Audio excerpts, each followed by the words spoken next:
모세가 이스라엘 모든 장로를 불러서 그들에게 이르되 너희는 나가서 너희의 가족대로 어린 양을 택하여 유월절 양으로 잡고 우슬초 묶음을 가져다가 그릇에 담은 피에 적셔서 그 피를 문 인방과 좌우 설주에 뿌리고 아침까지 한 사람도 자기 집 문 밖에 나가지 말라. 여호와께서 애굽 사람들에게 재앙을 내리려고 지나가실 때 문 인방과 좌우 문설주의 피를 보시면 여호와께서 그 문을 넘으시고 멸하는 자에게 너희 집에 들어가서 너희를 치지 못하게 하실 것임이니라. 너희는 이 일을 규례로 삼아 너희와 너희 자손이 영원히 지킬 것이니 너희는 여호와께서 허락하신 대로 너희에게 주시는 땅에 이를 때에 이 예식을 지킬 것이라. 이후에 너희의 자녀가 묻기를 이 예식이 무슨 뜻이냐 하거늘 너희는 이르기를 이는 여호와의 유월절의 제사라. 여호와께서 애굽 사람에게 재앙을 내리실 때에 애굽에 있는 이스라엘 자손의 집을 넘으사 우리의 집을 구원하셨느니라 하라 하매 백성이 머리 숙여 경배하니라. 이스라엘 자손이 물러가서 그대로 행하되 여호와께서 모세와 아론에게 명령하신 대로 행하니라. 아멘. 오늘 이 말씀을 가지고 나무 껍질보다 더 따뜻한 방언복이 있을까? 나무 껍질보다 더 따뜻한 방언복이 있을까라는 제목으로 같이 은혜를 나누기로 합니다. 유월절을 지키라라고 여호와 하나님께서 명령하실 때 두 가지 이유가 오늘 본문에 나와 있습니다. 첫째는 유월절은 여호와의 유월절이기 때문입니다. 첫째는 유월절은 여호와의 유월절이기 때문입니다. 27절의 말씀을 보게 되면 그의 자녀들에게 말하기를 너희는 이르기를 이는 여호와의 유월절 제사라라고 말하고 있어요. 이는 여호와의 유월절의 제사라라고 말하고 있습니다. 누구의 유월절이요? 예, 여호와의 유월절. 여호와께 속한 유월절이라라고 말하고 있습니다. 유월절의 어린 양은 누가 먹습니까? 이스라엘 온 가족이 함께 같이 서서 먹는 것입니다. 이것을 하나님께서는 여호와의 유월절이라고 말하고 있어요. 제사라는 것은 그것을 태우거나 해서 하나님께 올려드린 것이지 않습니까? 그런데 유월절의 어린 양은 온 가족이 그냥 다 먹어요. 다 먹습니다. 그런데 이것을 또 제사라고 말씀하고 있어요. 어린 양의 피로 집 문설주와 인방을 바르고 그 집 안에 있는 식구들은 어린 양을 먹는 시간이에요. 그것을 다 먹는 시간이에요. 이것을 뭘로 봐요? 제사로 보시는 거예요. 여러분 감동이 안 되나 봐요. 저는 감동이 되는데. 어린 양의 피는 모든 재앙을 지나가게 만들죠. 그리고 어린 양의 피를 바른 집안의 식구들은 어린 양을 먹는 거예요. 이것을 여호와의 유월절의 제사라고 주께서 명하십니다. 우리에게 어떤 의미를 전해줍니까? 우리는 어린 양 대신 예수 그리스도의 보혈 안에 있는 사람입니다. 아멘. 우리는 예수 그리스도의 보혈 안에서 예수님의 영적인 양식을 먹는 하나님의 가족들이에요. 아멘. 이것을 제사요 예배라라고 주께서 말씀하세요. 우리가 예수님의 보혈 안에 있으면서 구원의 즐거움을 누리는 그 시간을 주님께서 제사로 보고 계십니다. 예수님 안에 있는 구원으로 즐거워하는 가족의 모임이요. 바로 하나님이 기뻐하시는 제사인 것. 유월절의 제사인 것입니다. 결국 유월절을 지키면서 우리가 영원히 알아야 되는 것은 무엇입니까? 우리는 예수 그리스도의 보혈 안에 있을 뿐이에요. 우리는 예수 그리스도의 보혈 안에 있을 뿐이에요. 그런데 누가 우리를 구원하세요? 우리 하나님. 우리 하나님께서 우리를 구원하시는 거예요. 27절의 말씀을 보게 되면 이렇게 말하잖아요. 여호와께서 애굽 사람에게 재앙을 내리실 때 애굽에 있는 이스라엘 자손의 집을 넘으사 우리의 집을 뭐 하셨느니라? 구원하셨느니라 하며 백성이 머리 숙여 경배하니라 라고 말하고 있어요. 우리 하나님께서 우리 집을 구원하신 줄 믿습니다. 이것을 믿고 경배하는 절기가 바로 유월절입니다. 유월절을 언제까지 지켜야 됩니까? 영원히 지키라라고 주께서 명령하십니다. 27절과 25절의 말씀을 보게 되면 너희는 이 일을 규례로 삼아 너희와 너희 자손이 영원히 지킬 것이니 너희는 여호와께서 허락하신 대로 너희에게 주시는 땅에 이를 때 이 예식을 지킬 것이라 라고 말하고 있어요. 영원히 지키라, 영원히 기억하라 주께서 말씀하십니다. 왜 우리가 영원히 기억해야 됩니까? 하나님께서 예수 그리스도 안에 있는 우리 가족을 영원히 구원하셔요. 아멘. 영원히 보호하여 주실 줄 믿습니다. 영원히 지켜주실 줄 믿습니다. 영원히 함께 하실 줄 믿습니다. 이것을 믿으시는 저와 여러분 되시길 축원합니다. 절기를 지키면서 그것을 잊지 않는 거예요. 가끔은 우리 마음속에 잊어버리거든요. 잊어버려요. 잊지 않도록 절기를 만드신 것입니다. 우리가 예수 그리스도의 보혈 안에 구원받은 하나님의 백성인 것을 예배를 통해서 다시 한번 기억하는 것이죠. 이것을 기억하시고 하나님만을 예배하시는 저와 여러분 되시길 축원합니다. 둘째, 유월절을 지키는 것은 어떤 목적이 있습니까? 교육적인 목적이 있어요. 교육적인 목적이 있습니다. 특별히 자녀 교육의 목적이 있습니다. 유월절을 지킬 때마다 유월절을 직접 경험하지 못하는 자손들이라든가 자녀들이 있지 않습니까? 그들이 자신들이 잘 모르는 이 예식을 지킬 때 물어볼 거 아니야. 왜 우리가 이 예식을 지킵니까? 라고 물어볼 때 유월절의 의미를 현장감 있게 지키면서 현장감 있게 전하는 것이에요. 우리가 어린 양의 피로 말미암아 그 재앙이, 무서운 재앙이 지나가고 우리 조상들이 구원을 받았다. 우리도 마찬가지로 그런 역사를 하나님께서 이루실 것이다 라고 현장감 있게 전하는 거예요. 믿음은 흘러가야 되는 줄 믿습니다. 우리 자녀들에게 흘러가야 되는 줄 믿습니다. 어떻게 우리 믿음을 흘려보낼 수 있습니까? 살아있는 교육은 바로 특별한 절기를 가족들과 함께 지키는 거예요. 성탄절이라든지 부활절은요, 온 가족이 함께 지키는 것이 축복인 줄 믿습니다. 저는 그것을 추천하고 싶어요. 다 흩어지더라도 절기 때는 같이 모이는 거예요. 같이 모여서 같이 예배하는 거예요. 지금 우리 신앙은요, 절기 중심이 아니라 우리는 주일 중심의 예배를 드리고 있습니다. 그러나 구약시대는 절기 중심의 제사를 드렸죠.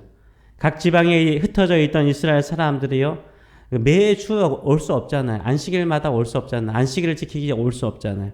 그래서 이스라엘 사람들이 절기를 지키는 것이 그들의 신앙생활에 매우 중요하였습니다. 그래서 시편을 보게 되면 시편에 성전에 오르는 시편이 있어요. 성전에 오르는 시, 성전에 오르는 시가 있어요. 이것은 절기를 지키거나 순례자로 예루살렘에 올라올 때 혼자 올라오지 않잖아요.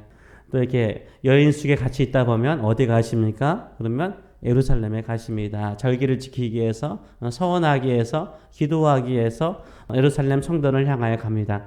그 사람들이 오면서 쓸데없는 이야기 하지 않으면서 뭐 하는 거예요? 찬양을 부르면서 오는 거예요. 찬양을 부르면 뭐 합니까? 마음이 즐거워지잖아요. 먼 거리 가요? 가까워져요. 혼자 부르지 않고 같이 부르잖아요. 그러면 더 힘이 나잖아요. 이렇게 성전에 오르는 시편들은요, 절기를 지키기 위해서 올라오는 순례자들이 부르는 노래였어요. 그래서 절기를 지키면서 어른들은 뭐 합니까? 자녀들에게 교육을 하는 거예요. 왜 우리가 예루살렘에 올라가요? 왜 우리가 이런 절기를 지킵니까? 그러면 이 성경의 말씀들을 교육하는 거예요. 또 예루살렘에 올라오면 좋은 납비들이, 선생들이, 율법 학자들이 있지 않습니까? 그러면 아이들은 계속해서 자신들이 궁금했던 것들을, 아버지가 설명해 주지 못한 것들을 계속 물어보는 거예요. 그러면 거기서 또 납비들이 율법을 가르쳐 주는 거였죠. 그 대표적인 예가 예수님이잖아요. 예수님께서 12살에 예루살렘에 올라왔잖아요. 그리고 납비들과 성경 토론을 하잖아요. 이제 집으로 가는데 마리아와 요셉이, 예수님이 그 무리 가운데, 왜냐하면 그 당시에는 절기니까 절기를 지키기 위해서 마을 사람들이 함께 오잖아요. 아이들도 아이들이 뭉쳐서 같이 오기 때문에 당연히 올 거라고 생각했는데 멀리 왔더니 예수님 계세요, 안 계세요? 안 계시잖아요. 그 정도로 이 절기를 지키면서 성경을 가르칠 수 있는 좋은 기회가 되었던 것입니다. 그래서 우리가요, 온 가족이 함께 지키는 교육적인 목적을 함께 이루어 가시는 저와 여러분 되시길 축원합니다. 절기는 어제도 말씀드린 것처럼 나무 껍질과 같은 거예요. 만약 나무 껍질이 없다면 나무는 어떻게 될까요? 나무는요, 껍질이 없다면 한겨울에 얼어 죽거나 병균에 쉽게 노출되어서 병들기 쉬울 것입니다. 그런데요, 우리는 이렇게 옷을 따뜻하게 입더라도 10분 이상 밖에 있으면 뭐합니까? 예, 그래도 좋아요. 몇 시간 있으면 우리 동사합니다. 근데 나무들은요, 밖에 하루 종일 있잖아요. 몇 달을 있잖아요. 그럼에도 불구하고 그들은 따뜻하잖아요. 왜 그래요? 나무 껍질이 그들의 모든 것을 보호해 주기 때문인 것입니다. 나무 껍질은 우리가 볼 때는 볼품없어 보입니다. 그러나 나무의 생명을 지켜줘요. 나무의 건강을 지켜줍니다. 우리는 아무리 두껍게 입어도 한겨울 1시간도 서 있을 수 없습니다. 그러나 나무는 밤새도록, 아니 한겨울 내내 얼어 죽지 않습니다. 왜 그렇습니까? 그 볼품없는 나무 껍질 때문인 것이에요. 요새 형식보다 마음의 중심이 중요하다고 주장하면서 형식을 무시하는 사람들이 있곤 합니다. 교회 예배의 형식이라든지 정기적인 예배를 무시하는 사람이 있어요.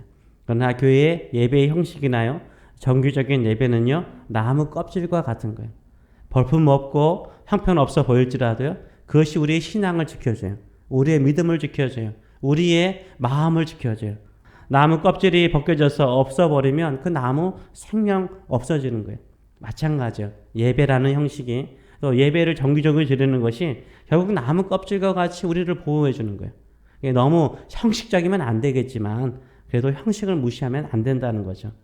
유대인들이 수천 년 동안 수많은 박해, 이 애굽에서의 박해뿐만 아니라 신약 시대에 와도요, 계속해서 중세 시대 때 많은 박해와 차별을 받았습니다. 세계 2차 대전 때 600만 명이 죽었어요. 이렇게 많은 사람이 한꺼번에 단기간에 학살되는 경우는 그렇게 많지 않았습니다. 그래도 그들의 신앙이 유지되는 것은 무엇입니까? 그들이 옳다는 것 아닙니다. 유대인들은 반드시 예수 그리스도에게로 돌아올 줄 믿습니다. 이들이 율법을 지키고 안식일을 지키기 때문인 거예요. 되게 철저하게 지키잖아요. 우리 가까이 있는 이 유대인들 보면은 정말 철저하게 지켜요. 그들의 믿음이 무엇입니까? 율법이 우리를 지키고, 율법이 우리 자녀를 지키고 우리의 미래를 보장한다라는 생각을 가지고 있기 때문인 거예요. 우리가 율법을 지키면 율법이 우리를 지킨다는 거예요. 그 박해 속에도 그들의 신앙이 자녀들 가운데 이어질 수 있는 건 뭡니까? 형식적인 것이지만요, 그것을 지켜나갔기 때문인 거예요. 예수님께서 바리새인들의 11조에 대해서 화를 내셨어요. 누가복음 11장 42절의 말씀을 보게 되면, 화 있을진저 너희 바리새인이여, 너희가 박하사탕 만드는 식물 말합니다. 박하와 운향과 모든 채소의 11조는 드리되, 채소의 11조까지 드렸다는 거예요. 공의와 하나님에 대한 사랑을 버리는도다.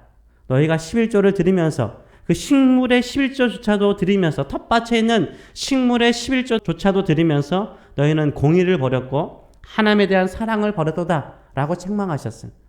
사람들은 여기까지만 읽죠. 주께서 그러나 말씀하셨어요. 그러나 이것도 행하고 저것도 버리지 말라라고 말씀하세요. 공의도 있고 하나님에 대한 사랑도 있어야 되지만 11조를 드리는 그것도, 그 형식도 있어야 된다. 버리지 말아라. 이렇게 강조하셨습니다. 6월절은 우리에게 이제는 종려주일, 비슷한 시기가 종려주일과 고난주간과 부활절이에요.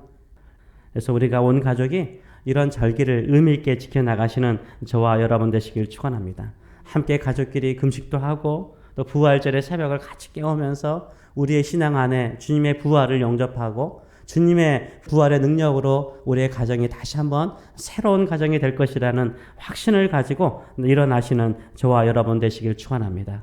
우리는 영원히 예수 그리스도의 보혈 안에 있습니다. 우리 가족이 영원히 하나님의 구원과 하나님의 보호 아래 있음을 믿고 즐거움으로 살아가시는 저와 여러분 되시길 축원합니다. 올 한 해 하나님이 주시는 승리의 역사가 있을 줄 믿습니다. 넘치도록 축복하시는 하나님만을 바라보고 믿음으로 살아가시는 저와 여러분 되시길 축원합니다. 기도하겠습니다. 살아계신 하나님 아버지, 우리는 예수 그리스도의 보혈 안에 있습니다. 우리는 예수 그리스도의 보혈 안에 있습니다. 우리는 예수 그리스도의 보혈 안에 있습니다. 우리의 온 가족이 다 예수 그리스도의 보혈 안에 있습니다. 주께서 영원토록 지켜주시고 주께서 영원토록 축복하시고 주께서 영원토록 우리와 우리의 자녀들을 통해서 놀라운 일들을 이루실 줄 믿습니다. 그러기에 오늘 또 우리는 믿음으로 나아갑니다. 오직 주님이 주시는 영적인 양식을 먹고 즐거워하며 살아갑니다. 구원은 여호와께 하나님께 있는 줄 믿습니다. 우리를 반드시 승리케 하실 줄 믿습니다. 하나님 아버지, 그 믿음을 가지고 올 한 해 승리하는 가정이 되게 하여 주시고 우리 자녀들의 인생이 되게 하여 주시고 성도들의 삶이 되게 하여 주시고 새 교회가 될 수 있도록 축복하여 주시옵소서. 감사드리며 예수님의 이름으로 기도하옵나이다. 아멘.